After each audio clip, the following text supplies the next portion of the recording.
एक गांव में सुजाता अपनी बेटी राखी के साथ रहती थी। सुजाता के पति का स्वर्गवास हो चुका था। पति के मर जाने के बाद सुजाता ने बहुत कोशिश की, पर उसे कोई काम नहीं मिल सका। जब भूखे मरने की नौबत आ गई, तब वह गांव के बीच बने कृष्ण जी के मंदिर के बाहर बैठकर भीख मांगने लगी। राखी घर पर रहती थी।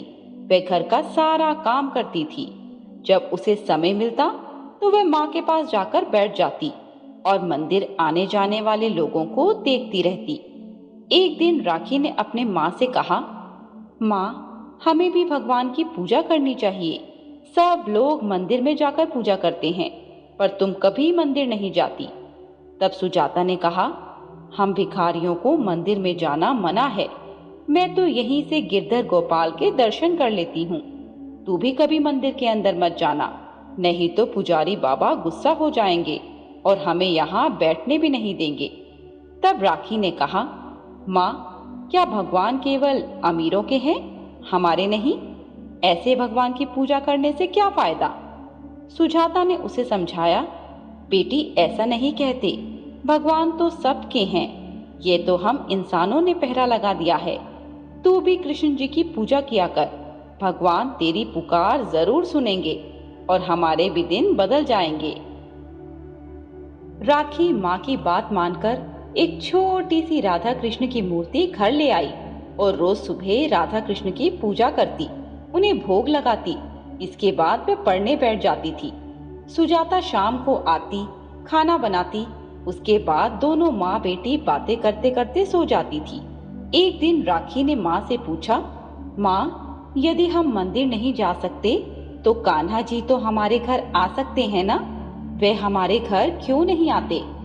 तब सुजाता ने उसे समझाया, बेटी, भगवान को सच्चे मन से याद करो तो वे हमेशा हमारे साथ रहते हैं। राखी ने कहा, नहीं माँ, कह देना अपने कान्हा जी से, या तो मुझे मंदिर में आने दें या स्वयं मेरे घर आए, नहीं तो मैं उनका भोग नहीं लगाऊंगी और खुद भी खाना नहीं खाऊंगी। सुजाता ने उसे समझाया, बेटा, ऐसे जिद नहीं करते। पर राखी नहीं मानी। हार मानकर सुजाता ने उससे कहा, अच्छा, कुछ दिन बाद जन्माष्टमी आने वाली है। उस दिन हम कान्हा जी को माखन मिश्री का भोग लगाएंगे और उस दिन वे माखन खाने हमारे घर अवश्य आएंगे। सुजाता ने उसे बहलाने के लिए ऐसा बोल दिया। उसने सोचा, जन्माष्टमी में काफी दिन हैं, तब तक ये भूल जाएगी। यह सुनकर राखी बहुत खुश हो गई और जन्माष्टमी का इंतजार करने लगी। कुछ दिन बाद जन्माष्टमी का दिन आया। मंदिर में काफी भीड़ थी। सुजाता और राखी दोनों मंदिर के बाहर बैठे थे। मंदिर से जो भी बाहर आता, उन्हें कुछ पैसे देकर जाता। इससे सुजाता के पास काफी पैसे इकट्ठे हो गए। शाम को सुजाता और राखी घर आई।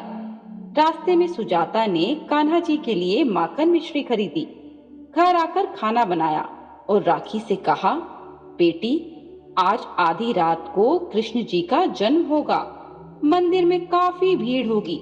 मैं मंदिर जा रही हूँ, तू खाना खा लेना और रात को जब मंदिर से आरती और घंटी की आवाज आए तो कान्हा जी को माखन मिश्री का भोग लगा देना। मुझे आने में देर हो जाएगी। यह कहकर सुजाता मंदिर चली जाती है। राखी राधा कृष्ण जी की मूर्ति के सामने खाना और माखन मिश्री रखकर आधी रात का इंतजार करने लगती है। उसे पूरा विश्वास था कि आज कान्हा जी उसके घर भोग लगाने जरूर आएंगे। वे कुछ देर बाद वहीं पर सो जाती है। तभी सपने में उसे कान्हा जी दिखाई देते हैं। वे कान्हा जी को माखन मिश्री देती है। कान्हा जी उसके सामने बैठकर माखन मिश्री खाते हैं और अंतर्ध्यान हो जाते हैं। कुछ समय बाद मंदिर की आवाज सुनकर राखी की नींद खुली।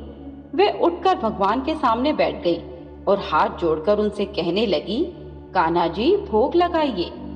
जब काफी समय बीत गया, सुजाता भी घर आ गई।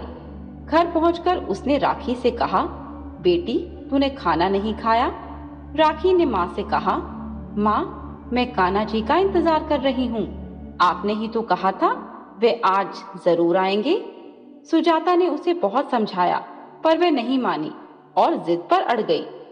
कुछ देर बाद दोनों माँ बेटी वहीं पर सो गई। तभी राखी को किसी ने आवाज दी। राखी ने आंखें खोलकर देखा तो सामने कान्हा जी खड़े थे। राखी बहुत खुश हो गई।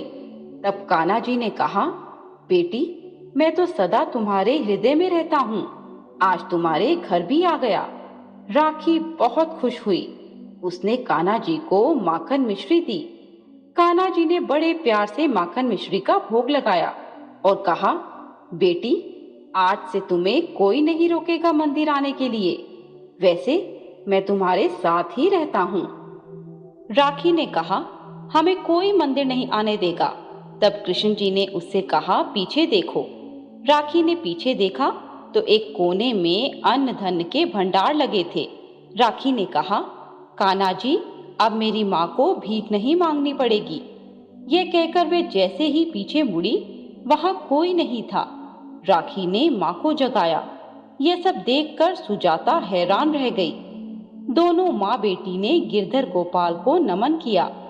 हे कान्हा जी, अपने भक्तों का सदा कल्याण करते रहना। मित्रों, आपको ये कहानी अच्छी लगी हो तो इसे अपने मित्रों के साथ भी शेयर करें और ऐसी कहानियों के लिए हमारे चैनल वैदिक मंथन को सब्सक्राइब करें।